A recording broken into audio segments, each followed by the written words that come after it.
Бүгінгі видеомда әңгімемді мұғалімдерге аттестациядан өтуге жарамды оқу ағарту министрлігінің атымен шыққан бір халықаралық ғылыми тәжірибелік конференция материалдарында жарияланған мақаланың алғашқы сөйлемін оқумен бастайын. Сөйлем мынадай: Шәкәрім ауылдан ұзап шығып, ешбір оқу орнында оқымаған. Оның мектебі де, университеті де Абай. Мен Бану ес-сөз каналымда қазақша академиялық цифрлық сауаттылық туралы жазып айтып жүрмін. Мақала жайлы таныстығым ерте, сонау 96 жылдарда басталды. Ғылыми зерттеуші болып Анкарада жүргенде елден үлкен профессор, академик ағаларымыздың ғылыми мақалаларын, конференциядағы сөздерін аударып, журналға шығаруға, дайындауға қатысатын едік. Сол кезден бастап академиялық мақалалармен таныстық. Мақала жазу қазіргі кезде өте керек білім. Оқу ағартудың шетінде жүрген болса да өте керек дүние. Мақала жаза білу, оқи алу, мақаладан керек мәліметті ала білу маңызды академиялық сауаттылық. Мына 7 нәрсені дұрыс жасамасаңыз, осы 7 нәрсе сіздің ғылыми мақалаңызды өлтіреді. Мақалаңыз ғылыми мақала болу үшін осы 7 нәрсені жақсылап біліп алу керек болады. Мақала жазу ережесін жібергенде Google-дан көшірмеңіздер деген ескертулер бірге жүреді. Ең бірінші, мақала жазуға бастамас бұрын мақаланы Google-дан басқа жерден де көшіруге болмайтынын ұғу керек.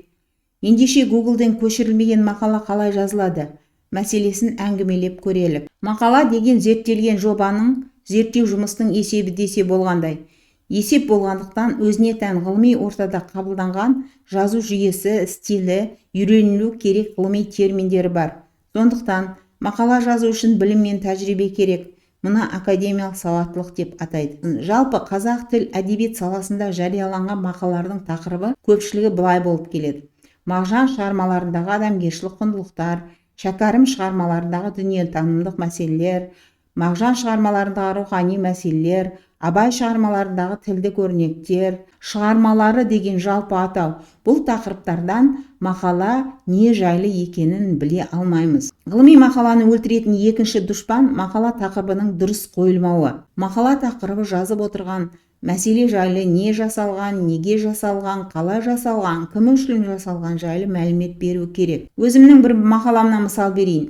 Абайдың бір бәйіт мысалы, жалын мен оттан жаралып деген мақаланың тақырыбында, мақаланы тақырыбын қараған адам мақалада Абай жайлы екенін ұғады. Оның ішінде Абайдың жалын мен оттан жаралып деген өлеңі жайлы екенін біледі. Абайдың бір бәйіт мысалы деген сөз бұрыннан көп айтылып жүрмегендіктен бұл қызығушылықты оятады және бәйіт мысал туралы мәселе болатынынан хабар береді. Бәйіт мысал не екен деген бір қызығушылық туындайды. Зерттеудің осы бәйіт мысал жөнінде болатынын, яғни мақсатын айтып тұр және ғылыми мақала екені де білінеді. Өйткені бәйіт мысал деген өлең формасы. Дұрыс қойылған тақырыптан осыншама нәрсе біле аламыз. Мысалы, мынадай бір тақырыптан зейінді ойдың зергері деген мақала тақырыбынан не біле аласың? Еште нәрсе. Қазіргі диджитал әлемде жазған мақаланы іздеуден шығатындай болу керек. Үшінші мақаланы өлтіретін нәрсе бұл аннотацияның дұрыс жазылмауы. Аннотация бүкіл мақаланың кішірейтілген нұсқасы деуге болады. Аннотация мақала қандай бөлімдерден тұрса, аннотация да сондай бөлімдерден тұрады. Аннотацияда зерттеліп отырған мәселенің ғылыми әдебиетінің жағдайын, яғни мен осы тақырыпты зерттеп отырған кезде ғылыми әдебиеттің жағдайы осындай деп айтып кетесің. Қысқаша, осы мақалада осы мәселе мына әдістермен, мынандай эксперименттермен өлшенді деп зерттеу жұмысыңда, яғни мақалаңда қандай метод, әдіс, эксперимент жүргізгеніңді айтасың.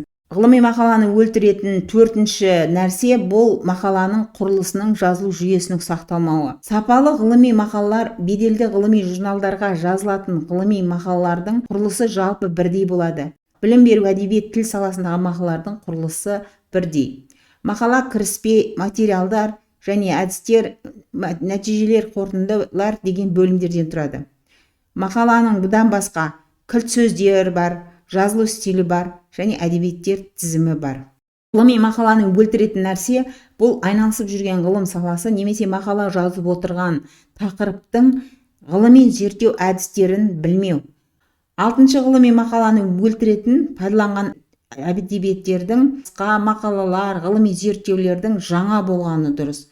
Мысалы, мынадай бір әдебиет келтірілген екен. Әкімов даналық майегі ана тілі 1995 ана тілі газетінен алынған бір мақаланы пайдаланған. Жетінші, ғылыми мақаланы өлтіретін нәрсе академиялық сауаттылықтың болмауы. Сондықтан үнемі академиялық сауаттылықты арттырып отыру керек. Академиялық сауаттылықтарға мыналар кіреді. Ғылыми мақаланың жазу стилі, жазып отырған ғылым саласының терминдерін білу, кітапхананы білу, кітап білімі. Қорытындылайтын болсақ, ғылыми мақаласы болу үшін мынандай нәрселер керек екендігін айттық.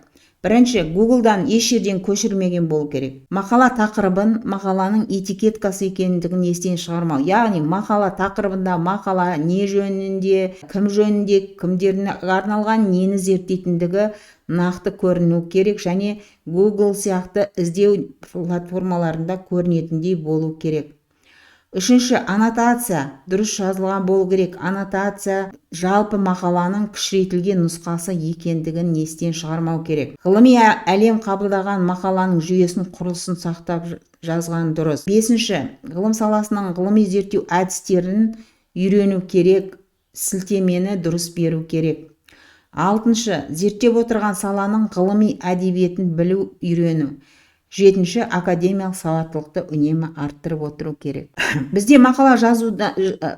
мақаланың жазылуынан жариялану оңай. Ортадан ақша шығарып, жинақ шығарып, соған мақала жариялана салатыны ешкімге құпия емес. Көп жағдайда мақала зерттеу үшін емес, мақала жариялану үшін жазылады. Мұғалімдерге мақала қалай жазатынын айтатын YouTube'тан видеоларды зерттеп қарағанымда, көпшілігі жалпы мақала, оның ішінде хабарламалық сипаттағы көпшілік газет, журналға жазылатын мақала жайлы айтады екен. Бұл мақалаларда зерттеушілік жоқ, тек болған оқиғаны баяндап беретін немесе бір оқиға, жағдай жайлы өз әсерін жазатын жазулар. Бұлар мақаладан көп блог жазуына ұқсайды. Сондықтан мақала жазудың осы 7 қырын біліп алсақ, мақаламыз талапқа сай ғылыми мақала болады. Ал осы талаптарға жауап беретін мақала аттестациядан да өтеді, ғылыми деңгейдегі академиялық журналдарға да жіберуге болады. Академиялық сауаттылық жайлы видеолардың жалғасы үшін Ес-сөз каналына қарай жүріңіз. Бүгінгі әңгімемізде әлі мақалаға кірмедік, тек мақала жазылуға дейінгі нәрселерді, сыртқы нәрселерді ғана айттық. Келесі видеоларымда академиялық ғылыми мақала қалай жазылатыны жөнінде әр бөліміне тоқталатын боламын.